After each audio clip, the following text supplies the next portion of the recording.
सकाळी उठल्या उठल्या पहिल्यांदा माझं आणि लेकराचं आवरून घेतलं. टिफिन वगैरे बनवला. सगळ्यात पहिलं त्याचा कोणता पेपर आहे चेक केला.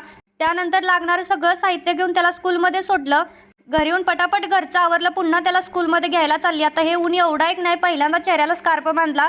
आधीच आपण काळं अजून काळं व्हायचं म्हणून. तर आल्या लेकरानं लगेच मला स्माइली दाखवली. बोलला की टीचरने मला स्माइली दिली, चांगला पेपर लिहिला म्हणून. त्यानंतर मी आले इथं जरा दुकानात. मला थोडा अस्तरचं वगैरे सामान घ्यायचं होतं, ते घेतलं. त्यानंतर याच्यासाठी फ्रुटी घेतली, कारण गरमी खूप आहे म्हटलं थोडंसं थंड द्यावं. त्यानंतर हा आहे मशाल चौक, जिथे मी राहते दमनमध्ये.